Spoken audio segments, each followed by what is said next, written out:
Have you ever felt a deep, confusing conflict when it comes to your parents? You love them, of course you do. But at the same time, you don't really like them.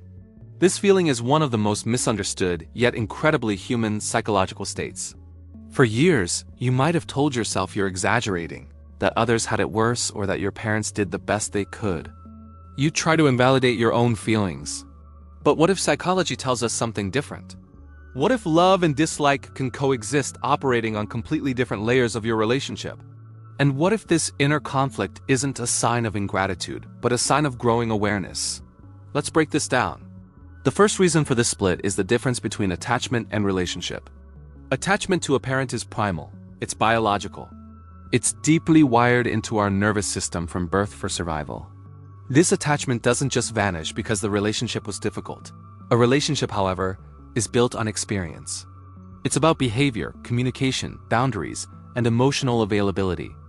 So you can love your parents on a deep, instinctual level of attachment, but simultaneously not like them as the people you had to interact with every day. This isn't a contradiction. It's emotional precision. It's recognizing two different truths at once.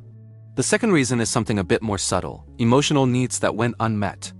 Many of us had parents who provided for us physically. We had a roof over our heads, food on the table, and they made sacrifices for our well-being. But they may have been unable to be emotionally present.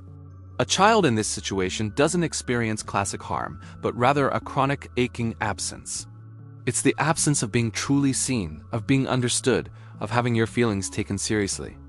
As an adult, this absence doesn't usually turn into outright hatred. Instead, it transforms into a quiet irritation, a need for distance, a feeling of exhaustion when you're around them. You love them, but being with them triggers a tension you can't quite put your finger on or logically explain.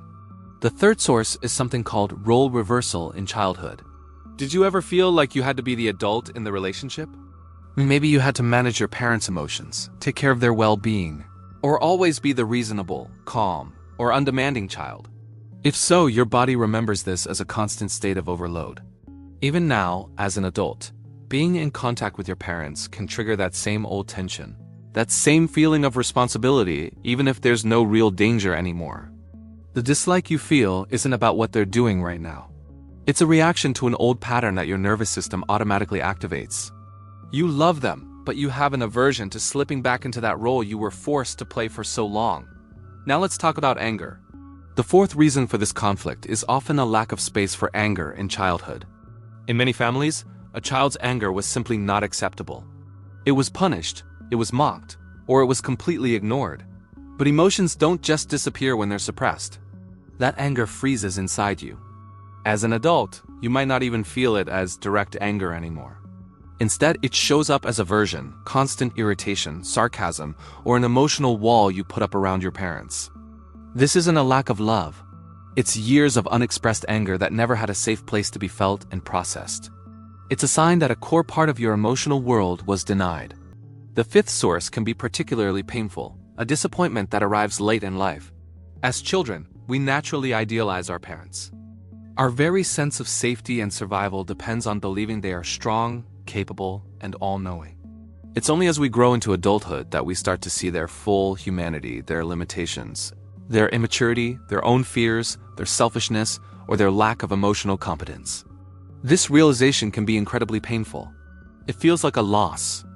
It doesn't destroy the love you have for them, but it definitely changes its shape. The aversion that bubbles up is a response to losing an illusion, the illusion of the parents you needed them to be, the ones you never truly had. It's grief disguised as dislike.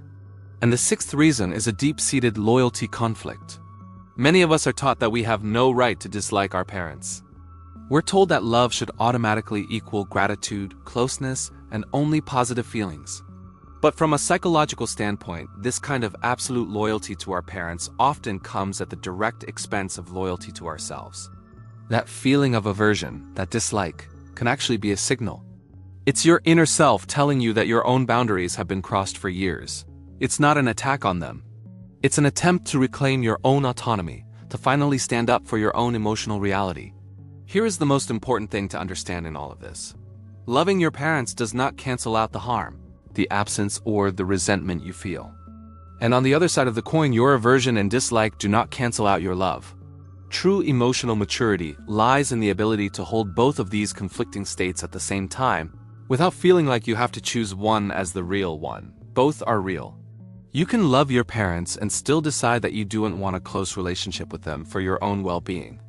You can feel gratitude for the sacrifices they made, and in the very same breath, feel grief for the emotional connection you never had. This isn't illogical, it's honest.